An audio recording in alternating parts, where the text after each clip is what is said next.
Hello there you guys, welcome to one of my videos.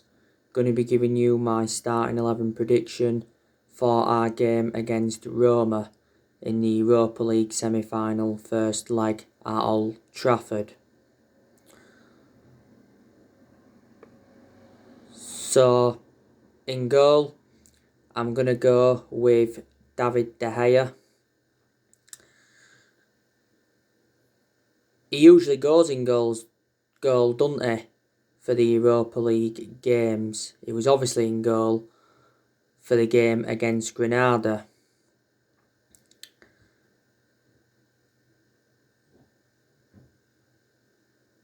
Now, Manchester United could sell David De Gea in the summer transfer window. A lot of Manchester United fans think it would be a mistake to let De Gea go, but I don't think it would be, because I reckon De Gea has now had his years at Manchester United. He's endured 10 years at the club, so he's been a long servant. I reckon he's had around 8 good years out of the 10 years he's been at Manchester United. Because in the last couple of years he has been a liability, reflecting on the calamitous mistakes he's made.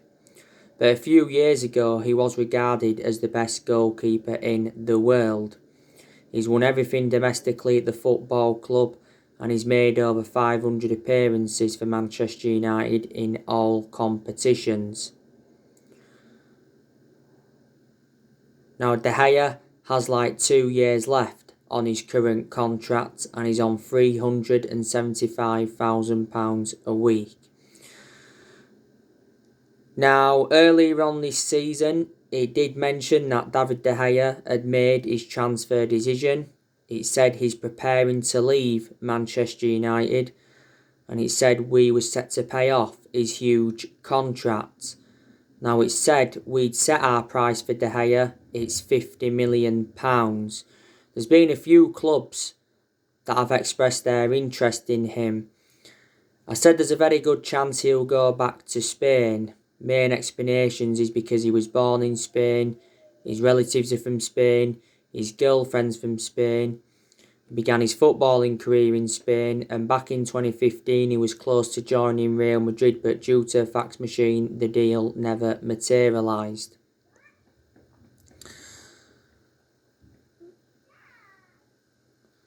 Obviously, in our last game against Leeds, it was Dean Henderson in goal. Didn't have much to do, Dean Henderson, against Leeds. He made some straightforward saves. He was also in goal for the Burnley game, was Henderson, the other week. He weren't great against Burnley, looked very, very shaky when he was off his line. But I reckon now that Dean Henderson is our number one, because he's been in goal a lot in the last month or so. And it's the right decision by Manchester United to put Dean Henderson as number one, because in a lot of his games he's been very, very good. He's made good saves, he's kept a lot of clean sheets, his distribution's been good, and he's made good aerial claims. And he's got that experience behind him, because he did endure 2 successful loans with Sheffield, and he's also had other loan spells before. Before the start of this season, Dean Henderson signed a 6-year contract with Man United, so he committed his future to the club. But I'll go with De Gea for this game. At right back, I'm going to go with Wan-Bissaka. Wan-Bissaka obviously played in the game against Leeds recently, and he put a good performance out against Leeds.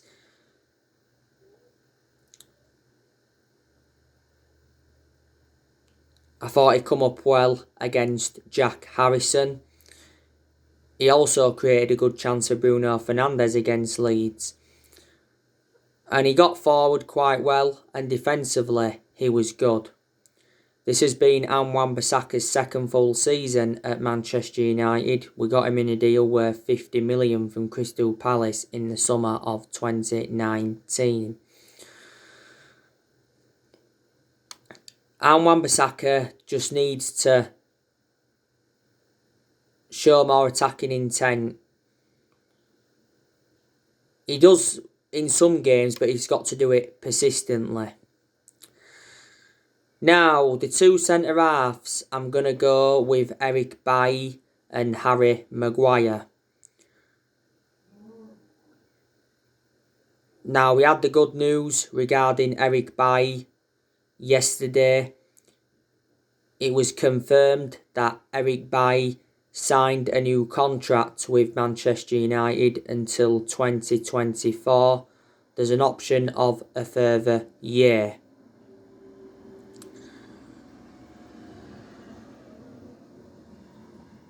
Before it was announced, ESPN said that Eric Bailly was close to signing a new contract after breakthrough in negotiations between the club and the player. Eric Bailly has probably signed this new contract because he believes he's going to get his way back into the team. Bailly is now back. He had COVID not so long ago. My only element of concern about Bailly is that he's injury prone, so in that aspect he is a liability. But he is a good centre-half. Obviously he intercepts the ball well, he shows the ability to play out from the back. He's effective in the air. You know, we got Bailly back in 2016 from Villarreal. We paid £30 million for him. So he's been at the club a few years now. But it did say earlier on this season that contract talks were on hold for Eric Bailly because he wanted assurances over his playing time. And it did say that Bailly apologised to Ole Gunnar Solskjaer and his Man United teammates for his disrespectful behaviour, because earlier on this season it said that Bailly was furious with Solskjaer because he felt disrespected and not wanted at the club. And Bailly came out and said that we're only offering him a new contract to simply increase his asking price. I certainly prefer Bailly ahead of Lindelof. Bailly didn't play any part against Leeds, did he? It was obviously Victor Lindelof and Harry Maguire. I've got to credit Lindelof though. I thought he put a pretty good performance out against Leeds recently. He looked well composed and I thought he dealt well with Patrick Bamford. And threaded some good passes through as well. Harry Maguire, I thought he was poor against Leeds. His passing was wayward and he looked poor on and off the ball. Didn't really get forward enough. By the way, Harry Maguire had a bust-up with Fred against Leeds. Harry Maguire had apparently called Fred a fucking idiot. Harry Maguire has enjoyed some good games at Manchester United, but he's also enjoyed poor games as well. We certainly overpaid for him. We got him in a deal worth £80 million. So reflects on that, he's the second most expensive signing behind Paul Pogba, and he's the most expensive centre-half in the world at the moment. At left-back, I'm going to go with Luke Shaw. Luke Shaw obviously played against Leeds recently. I thought Luke Shaw put a good performance out against Leeds. Provided that width. Defensively he was quite good and showed some good attacking intent and got into some good positions. Luke Shaw's been our best player this season by far. And he still remains our first choice left back despite the arrival of Alex Telles last summer. Luke Shaw's had a very good career at Man United apart from his injuries. You know, he's been at the club now over 6 years. Manchester United are set to offer Luke Shaw a new long-term contract. It says we're going to offer him a new 5-year contract worth around £180,000 a week. So he will be given a £30,000 pay rise. He deserves a new contract reflecting on his good performances. I think he's got just over 2 years left on his current contract.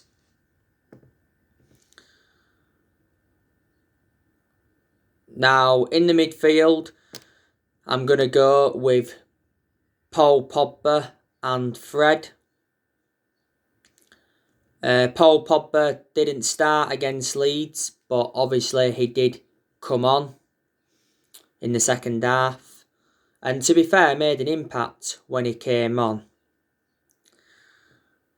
We've been getting the best out of Paul Pogba in recent months. You know, he does bring creativity to the team. You know, disregarding Pogba, we lack that creativity and we are far too defensive. Now, obviously, earlier on this season, Pogba was out with a thigh injury. He was out for a while with a thigh injury. At the first part of this season, he had an ankle injury and he was out for the vast majority of last season with an ankle injury. So he has sustained a few injuries now at Manchester United. I hope Pogba stays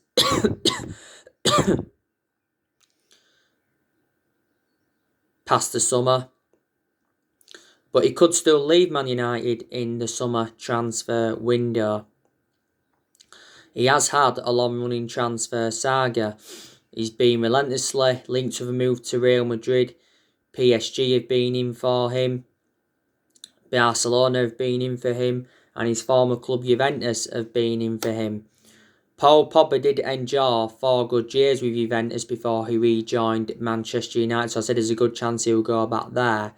Swap deals have been high on the agenda. You know, Italian reports said earlier on this season there could be a swap deal involving Cristiano Ronaldo and Paul Pogba, and it says Juventus are willing to offer us Paulo Dybala in exchange for Pogba. As it stands at the moment, he is our most expensive signing because we paid £89 million for him, and this is his 5th season at the football club since he rejoined. Solskjaer said earlier on this season that Pogba's future lies at Man United. And Solskjaer said he hopes Paul Pogba will stay and sign a new contract. And it says our players would be devastated if the club decided to sell him in the summer transfer window. Now, not so long ago, it said that Paul Pogba is demanding £500,000 a week to sign a new contract.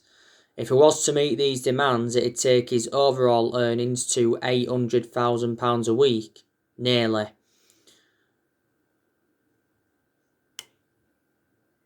But I don't think we'll be able to meet them demands. Paul Pogba's current contract expires next year because earlier on this season we triggered that 1-year extension on his contract. In an exclusive interview with Sky the other week, Pogba criticised Jose Mourinho. He says Jose Mourinho went against the players and he said Solskjaer is different. So, reflecting on that, Paul Pogba is 100% Ole Gunnar Solskjaer in. Mourinho hit back at Paul Pogba's comments. He said he doesn't care less what he had to say. Tottenham sacked Jose Mourinho not so long ago. And obviously Mini Oriola has been desperate to get his client out of the football club. Fred, he obviously played against Leeds. I thought he was poor. His reading of the game was poor against Leeds. And I thought his passing was quite poor. Probably Fred's worst game this season was the game against Leicester in the FA Cup quarter-final because he was accountable for Leicester's first goal and he gave the ball away countless times. Don't get me wrong, Fred has enjoyed some good games at Man United, but he's not on that level yet, is he? And we certainly overpaid for him. We got him in a deal worth £52 million from Shakhtar Donetsk. Now, ahead of them two, I'm going to go with Bruno Fernandes. Bruno Fernandes obviously played in our last game against Leeds. I thought Bruno Fernandes was quite wasteful, to be honest with you. And I thought Calvin Phillips, caused Fernandes problems. I think at some point, Fernandes does need a rest because, let's be honest, we have overplayed him. In a lot of his games at Manchester United, he's been very consistent, but there's also been a few games where he has looked off the pace.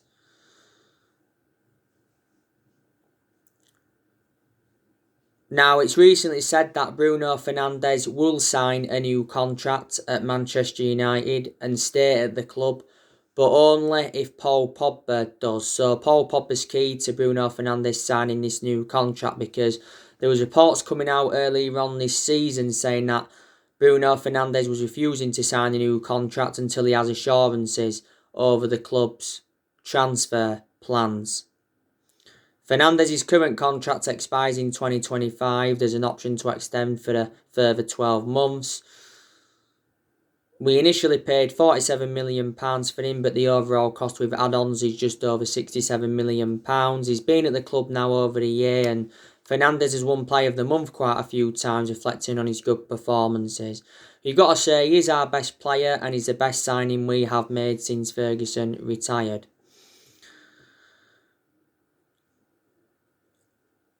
So I'm in the number 10. On the right-hand side, I'm going to go with Mason Greenwood.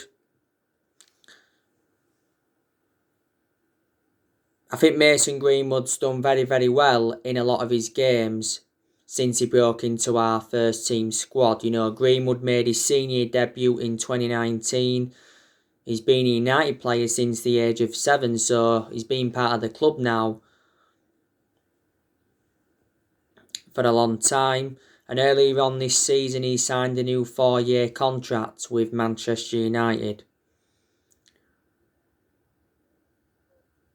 Greenwood played in our last game against Leeds. I think he was playing up top. Didn't really get enough service against Leeds. So he was quiet for the vast majority of the game. And I think Greenwood did have a chance against Leeds. The start of this season, Solskjaer gave Mason Greenwood that number 11 shirt, but he has been defending him a lot this season. But whether we play him centrally, whether we play him out on the right-hand side, most of the time we get the best out of him. On the left-hand side, I'm going to go with Marcus Rashford. Marcus Rashford recently had problems with his foot. He's actually become injury prone at Manchester United because he has now sustained quite a few injuries.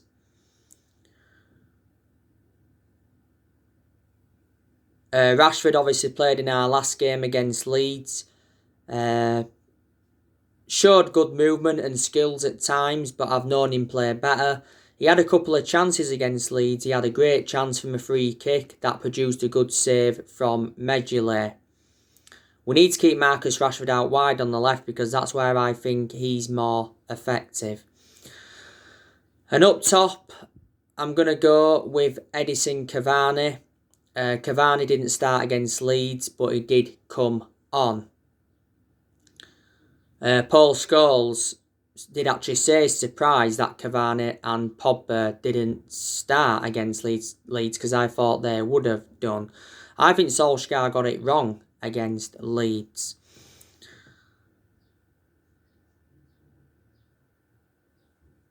Edinson Cavani has made a fantastic impact since he's come to Manchester United.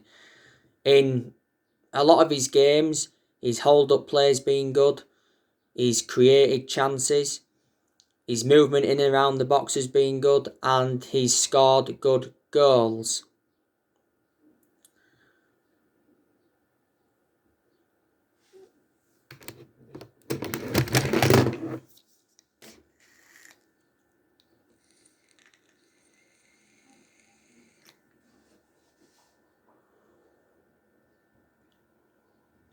But there's been some games where he hasn't got enough service and he's looked isolated.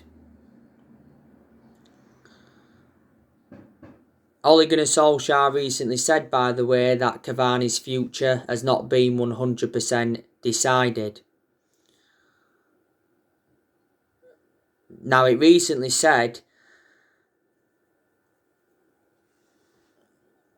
that Cavani put a transfer request in, and he had a meeting with Manchester United, and he's asked to leave Man United to join Boca Juniors. Edison Cavani's current contract expires at the end of the season, but there's an option to trigger his contract for a further year. I'll be disappointed if he goes in the summer, and I think a lot of Man United fans will, because I'd like him to stay for next season. So anyway, that's how I think we could line up against Roma on Thursday. We've got 2 injuries. That's Anthony Martial. He's got a knee injury. Looks like he's going to be out for the remainder of the season. Solskjaer confirmed that not so long ago. And Phil Jones is still out injured, but he doesn't get in our 11 anyway.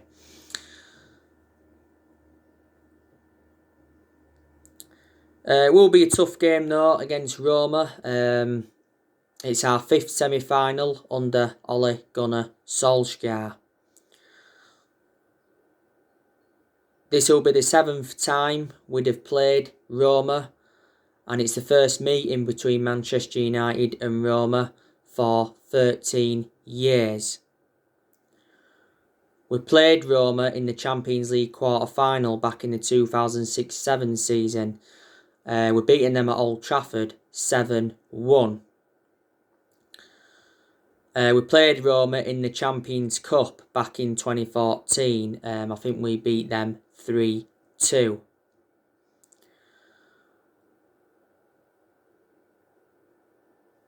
Solskjaer spoke about Manchester United facing Roma in the Europa League semi-final not so long ago, and he said that Edin Dzeko will pose the biggest threat to Manchester United.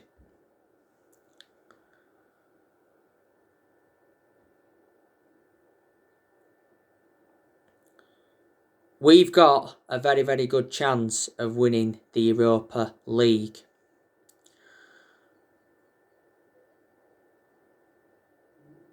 Ole Gunnar Solskjaer knows how imperative it is to get his first trophy on the board as Man United manager. You know, we haven't won a trophy since 2017. Don't forget, Solskjaer did say last month that winning trophies can be an ego thing.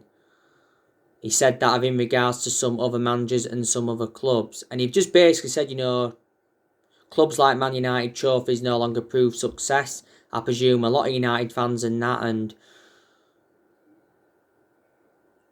you know, other people disagreed with him in that aspect. Obviously, last season, we got to the Europa League semi-finals. We lost 2-1 to Sevilla. We won the Europa League, though, back in 2017 under the Jose Mourinho, where we beat Ajax in the final 2-0.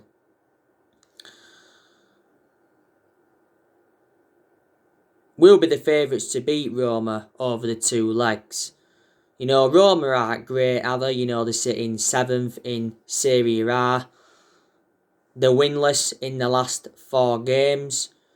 They lost their last game against Cagliari 3-2. Their current manager is Paulo Fonseca. He's been Roma manager since 2019. So he's been there a couple of years now. Before Roma, he's managed Shakhtar Donetsk. He also managed Braga, and he managed Porto, and he also managed another club, but I can't pronounce that team's name.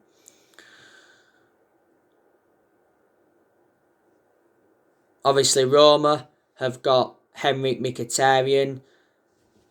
I presume he'll be in contention to play. If he does play, Mkhitaryan will be reuniting with Manchester United because he is a former Manchester United player. Chris Smalling, do you think he'll be involved? He was actually out with injury for 6 weeks. If Chris Smalling does play, he'll be reuniting with Manchester United. You know, we had Chris Smalling around 9 or 10 years, so he was a long-serving player at Man United. Roma have also got Edin Dzeko. He's very good. He's a former Manchester City player. I think he'll be in contention to play. Roma have also got Brian Reynolds. I think they brought him in earlier on this year in the January transfer window. They've also got Shaarawy. I think they brought him in as well earlier on this year. They've got Lorenzo Pellegrini. I think actually Manchester United have been linked with him before. They've got Javier Pastor. I think he's another one of Roma's key players.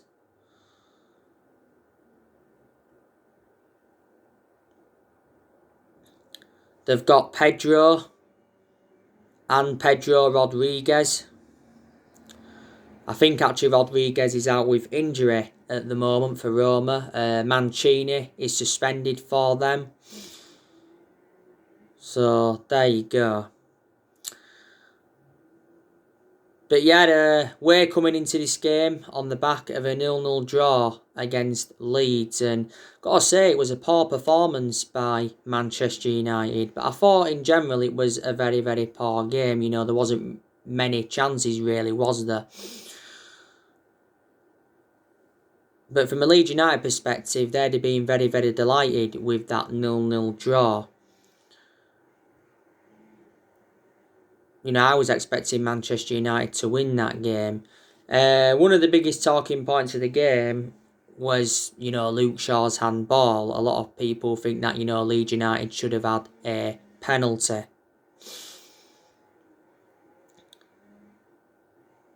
But Solskjaer actually said prior to the game against Leeds, it was definitely not going to be a 0-0, but it was. You know, we are unbeaten now in our last 24 Premier League away games. We haven't lost away from home in the Premier League for over a year. But yeah, like I say, our focus is now on this semi-final against Roma. We progressed to the Europa League semi-final by obviously beating Real Sociedad. We beaten AC Milan and we beaten Granada in the previous round. On my next video, I will be giving you an update on some more transfer news. Tomorrow, I'll be giving you my reaction to Ole Gunnar Solskjaer's press conference building up to this game as well. So anyway guys, that's everything to update you for today. Drop your comments, likes below on the channel. If you do, consider subscribe as always, and take care. God bless. See you all again very, very soon.